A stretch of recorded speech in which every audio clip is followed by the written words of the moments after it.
यानंतर बघूयात महिला मंडळ आणि त्यांच्या गप्पा यावर अनेक जोक फिरताना दिसतात। मात्र महिला एकत्र आल्या की किती मोठी कामगिरी साध्य होऊ शकते हे आपण बीडच्या या उदाहरणावरून पाहू शकतो। कारण बीडमधल्या महिलांनी एकत्र येऊन बीड सारख्या आत्महत्याग्रस्त जिल्ह्याला नवसंजीवनी दिली आहे। पाहूयात सावित्रीच्या लेकींची ही यशोगाथा।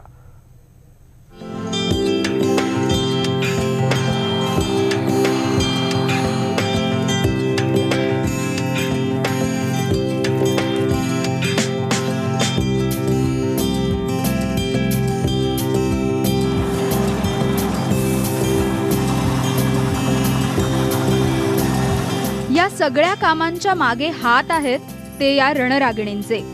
बीडच्या याच सावित्रीच्या लेकींनी आपल्या गावावरचा शेतकरी आत्महत्येचा डाग पुसून टाकला आणि गावाला जीवदान दिलंय।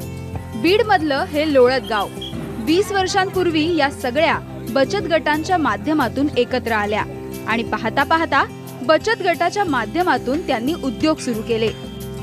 बचत गट झाले तसे आत्महत्याच नाही आमच्या गावामध्ये, करतच नाहीत। कारण पूर्ण गाव आमचा बचत गटामध्ये, टोटल एकही महिला अशी नाही आहे की ही गटामध्ये नाही आणि उद्योगी नाही। या छोट्याशा गावातल्या बचत गटांनी आता कोट्यावधींमध्ये उलाढाल केली आहे। कर्जाची देवाणघेवाण झाली आणि मग काय, सावकारांना थाराच राहिला नाही। 50,000 कर्ज काढलं, त्याचे हे केलं, दुकान टाकली, त्याच्यावर आमचं भरपूर खरेदी ती व्हायला लागली, गिरायकला यायला लागलं। गिरायकांनी सगळ्याला चांगल्या व्यवस्थित पटले, भाव चांगला दिला, त्याच्यामुळं आमचं दुकान चांगली चालली। ब्युटी पार्लर, कुक्कुटपालन, मातीची भांडी बनवणं, पिठाच्या गिरण्या, हळूहळू या उद्योगांनी बाळसं धरलं आणि प्रत्येकीचा संसार फुलत गेला। त्यामुळे आत्महत्याग्रस्त बीड जिल्ह्यातल्या गावानं एक वेगळी ओळख बनवली।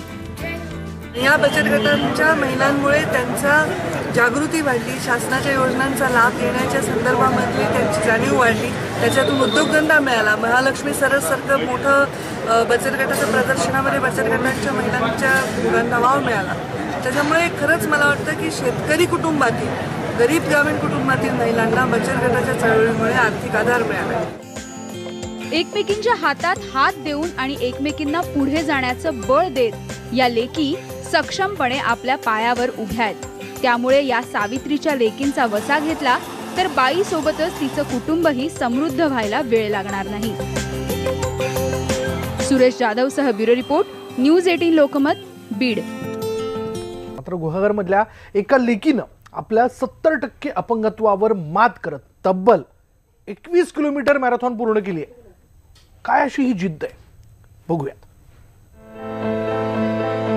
ही कहाणी आहे जिद्दीची, आत्मविश्वासाची आणि यशाला गवसणी घालण्याची।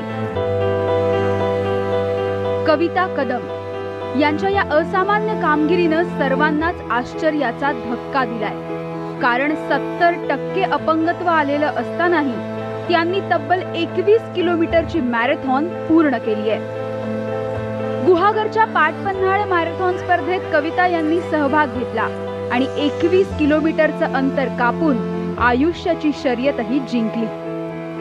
2015 जुलैमध्ये तिचं ब्रेन ट्युमरचं ऑपरेशन झालं। त्यामध्ये ते 100% पॅरलाइज झालेली होती आणि ऑपरेशन नंतरच तिचा हळूहळू हाताचा पायाचा बेडवरती व्यायाम सुरू केला।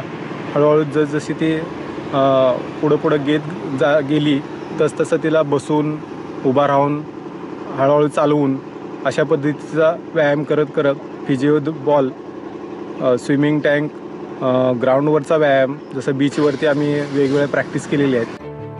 वयाच्या 30व्या वर्षी कविता यांना ब्रेन ट्युमरनं ग्रासलं आणि त्यामध्ये त्यांना 70% अपंगत्व आलं। मात्र त्यांचे पती PSI दीपक कदम यांच्या जबाबदार हातांनी त्यांना पुन्हा बळ दिलं। चिमुकल्या मुलींच्या डोळ्यामध्ये त्यांनी भरारी घेण्याचं स्वप्न पाहिलं आणि असाध्य आजाराला हरवत त्यांनी ही मॅरेथॉन पूर्ण केली। आता कसं वाटतंय?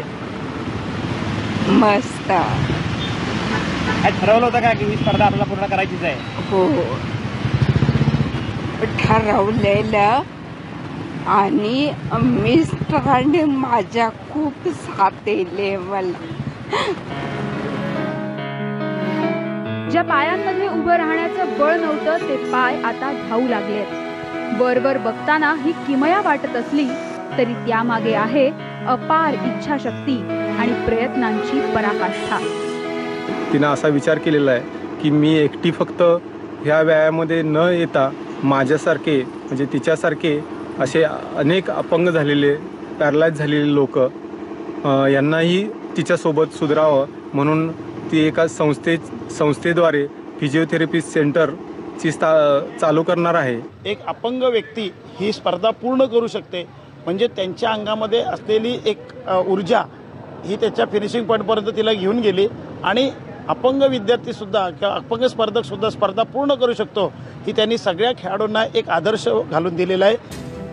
धडधाकट शरीर असतानाही दुःख कुरवाळत बसणाऱ्यांना कविता कदम यांच्या या कामगिरीनं सणसणीत चपराक लगावली आहे. त्यामुळे कोशिश करने वालों की हार नहीं होती हे वाक्य कविता यांना पुरेपूर लागू होतं. स्वप्नील घागसह bureau report, news 18 Lokmat, Guhagar.